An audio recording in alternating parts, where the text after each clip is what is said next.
બરાબર, રન તો કર્યો જ તો, ફ્રી પાછો કર્યો એટલે. મારું નામ ગુલાબભાઈ પરમાર છે. મારી કંપનીનું નામ સુરજ એક્સેલ પ્રાઇવેટ લિમિટેડ છે. અમે લોકો પ્લાસ્ટિક પાઇપના મશીન બનાવી છે. એચડીસી, પીવીસી, ગાર્ડન, બ્રેડેડ જે આવે છે પાણી છાંટવાના પાઇપ, એના મશીન અમે બનાવી છે. હવે આ ટ્રેનિંગ જોઈન કરવાનું મને મારા મિત્રએ મનમિત ફિલ્મ સ્ટુડિયો મિતભાઈ કરીને છે, એને મને સજેસ્ટ કરેલું. પેલા મને કંઈ નોલેજ નહોતું કે ટ્રેનિંગ લેવાય, આવી રીતે આગળ વધાય, શું કરાય ટૂંકમાં કઈ નોલેજ નહોતું એમ સાહેબે કીધું એમ કે ભાઈ આખો દી ધંધામાં રહી રહી એમ ઘરેથી કે માં જવાનું છે તો કે ભાઈ મારી પાસે ટાઈમ નથી, હું નહીં આવું, મારે ફલાણું કામ છે, આમ છે તેમ છે, એટલે ફેમિલીને ટાઈમ આપી નહોતો શકતો. પછી સાહેબની બેન્ચ પેલી લોન્ચ થઈ એટલે હું પાર્ટિસિપેટેડ થયો. એટલે પેલી બેન્ચ મેં આખી ક્લિયર કરી. પેલી બેન્ચ ક્લિયર કરતા મને ફેમિલીને ટાઈમ દેવા માંડ્યો. ઘરેથી એવું આવ્યું કે ભાઈ પેલા તમે નવરા હતો ને હવે તમે કેમ નવરા થવા માંડ્યા. ઘરેથી આવે ને કે ભાઈ પેલા તો ફોન કરતા તમે આવતા નતા, બાળકો એમ કે ફરવા લઈ જતો નતો, હવે તમે કેમ ફ્રી થઈ ગયા તમે એમ. આપડા બાળકોને કેવું પડે કે ભાઈ હું જાતો તો શીખવા. બાળકો આપણને ક્વેશ્ચન કરે તો બસ તમે આ ઉંમરે શીખવા, તમે શું શીખવા જાવ છો આ ઉંમરે હવે એમ. તમે અમારે સ્કૂલે જાવ છો, તમે સ્કૂલે જાવ છો તો બાળકોને સમજાણું કે ના ભાઈ આ પેલા ટાઈમ નહોતા આપી શકતા એવા આપણને ફેમિલીને ટાઈમ આપે છે. અને ઘણા બધા એવા ધંધામાં એવા મારે પેલી બેચ કરવાથી એવા ફાયદા થયા કે સેલ્સ ના છે, કોઈ માર્કેટ ના છે, કસ્ટમરના પ્રોબ્લેમ હોય, મશીન પેટી બનાવી છે તો એમાં કોઈ એમને નાના મોટા કોઈ અડચણ આવતું હોય એના બધા થોડા ફાયદા મને થયા. પછી ત્રીજી બેન્ચમાં મેં એવું ડિસાઇડ કર્યું કે હું એકલો જ શીખું છું તો હું મારા માણસોને સમજાવું તો એ તો સમજી નથી શકવાના, કેમ કે મારો માઇન્ડસેટ આપણે જે કહી છે મારો માઇન્ડસેટ ચેન્જ થઈ ગયો ને. સાહેબની ટ્રેનિંગ લીધી મારો માઇન્ડસેટ ચેન્જ થઈ ગયો કે ભાઈ મારે એક વેમાં ગતિ કરવાની છે એમ કે ભાઈ અહીંથી સાહેબ મને શીખવાડે કે ગુલાબભાઈ તમારે હોમવર્કમાં આ વસ્તુ કરવાની છે. મારું મગજ હાલ એટલું હોમવર્ક કરું પણ આગળ મારે કંપનીને એમ કીધું કે જાજી આગળ લઈ જાવી છે. અમારી લાઈન એવી છે કે તમે ધારો ત્યાં પહોંચાડી શકો એમ, વર્લ્ડ લેવલે તમે ધારો ત્યાં પહોંચાડી શકો એવા મારી લાઈન છે એમ. એટલે પછી મેં ત્રીજી બેચમાં નક્કી કર્યું કે હું મારા માણસોને જે છે ને એને પણ હું આમાં બેચમાં સાથે રાખું એટલે ત્રણેયનો મગજ એક થાય. આપણી ટીમ આવે તો ટીમમાં તમે કામ કરશો તો ટીમ આગળ જશે ને એમ. એટલે હવે એ બે ત્રણ મારા માણસો છે, એક અમદાવાદ ઓફિસેથી સ્પેશિયલ અમદાવાદથી ટ્રેનિંગ લેવા માટે આવે છે દર મહિને.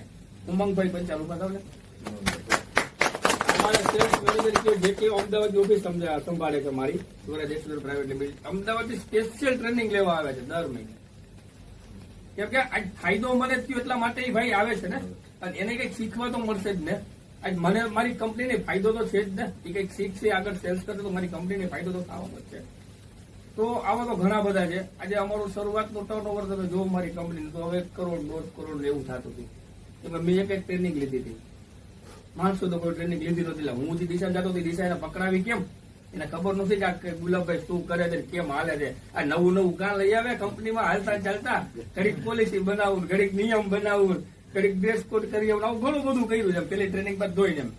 પછી એ લોકોને એમાં ખબર પડી કે ભાઈ પેલી ટ્રેનિંગ ગુલાબભાઈ લેતા હતા આ બધું લઈ જતો તો આ બધું શીખા એટલે એ લોકોને મગજમાં બેઠું. હવે હું શું કંપનીનો હારે ગ્રોથ થયો કેમ કે એ લોકોને મગજમાં બેઠું ને કે ભાઈ આજે ગુલાબભાઈ શીખતા હતા એ આ વસ્તુ શીખતા હતા, હવે આપણને ભેગા લઈ જઈ શીખવા પડે તો આપણે આ બધું ભેગો મળીને ટીમને આખો ગ્રોથ કરશે તો આખી આપણી કંપની આગળ જશે એમ.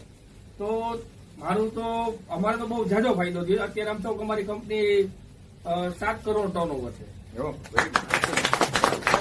કરોડ ટર્નઓવર થઈ જશે. પેલા 1.5-2 કરોડમાં જે રમતા હતા મેં ટ્રેનિંગ લીધી હતી પછી માણસોને ટ્રેનિંગ લીધી આ વર્ષે 7 કરોડનું ટર્નઓવર થશે. તો આની અંદર જેમ ભાઈએ કીધું કે ભાઈ તમને મિશન, વિઝન, ગોલ બરોબર, તમારો ગોલ અમારી ટીમે અમે બધું નક્કી કરીને હવે આવ્યા તમારી ભેગી ટીમે ગોલ હવે નક્કી કરવા મને ફાયદો થયો. પેલા મને 1 લાખ ગોલ કર્યો તો 4 કરોડ થાય તો સારું ગોલ હતો ને. હવે ટીમને ખબર પડી કે ભાઈ ટ્રેનિંગ લીધી તો 4 કરોડમાં કઈ નો થાય ગુલાબભાઈ, 7 કરોડ આવતા વર્ષે 15 કરોડ થવો જોઈએ કે 10 કરોડ ટૂંકમાં.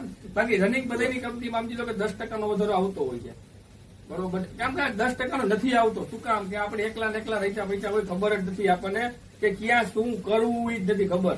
ધંધામાં કેટલા ડિપાર્ટમેન્ટ હોય પેલા તો નથી ખબર. કામ કરી દો કે કર્યા જ રાખી દે તો કેટલા ડિપાર્ટમેન્ટ ની ખબર છે.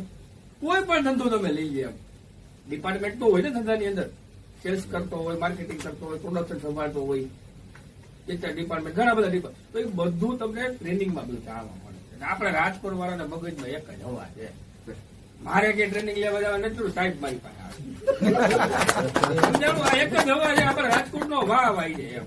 એ પોતાને ઈગો સમજતો હોય છે એમ, પણ હકીકત એવું નથી. ખરેખર એકવાર ટ્રેનિંગ લ્યો, એકવાર તમે ખાલી, હું તો એમ કહું, તમે 2 મહિના ખાલી એમ જોશો ને, આગળ જશે ને, ખાલી 2-3 સેશન જશે ત્યાં તમને સમજાશે કે ના ખરેખર હકીકત છે એમ. કે સર્વસ્વ હું જ નથી કહી તો મને કરતા આવડે છે એવું નથી હોતું ભાઈ. અને અટાણનો ક્રેઝ કેવો હોય, અટાણનો ધંધાનો ક્રેઝ એવો સિસ્ટમથી ચાલે છે. અને દેશી નો કઈ જમાનો નથી, ભૂલી જાજો. હું છું દેશી માણસ, એટલે મારે ટ્રેનિંગ લેવાનું મેઇન કારણ આ હતું. હું દેશી માણસ છું, એટલે મારે ટ્રેનિંગ લેવાનું કારણ આપણે દેશી ક્યાં હાલતું નથી. એટલે સિસ્ટમ ત્યારે તમે મારી કંપની આવો, બરોબર છે, તમે સિસ્ટમેટિક હોય, તમે મારી કંપની આવો તો હું તમને પાણીનું ન પૂછું, ચાનું ન પૂછું, દેશી ભાષા મશીન વિશે મને સમજાવે. તમે હું કહ્યું ભાઈ હાલ ને ભાઈ ટૂંકી કરીને નથી જવું આપણે. મેન સિસ્ટમ, એ તમને બધી સિસ્ટમ કંપનીને આ બધું તમને ટ્રેનિંગ શીખવાડે કેવી ધંધાની અંદર સિસ્ટમો કેટલી હોય છે, કેટલા પ્રકારની સિસ્ટમ હોય છે. આવા તો ઘણા બધા છે. બીજી વાર મેં કરી બે છે તો એ સમજી લો કે હું હજી 10-20% નથી કોઈ ઇમ્પ્રુવ કરવા માટે.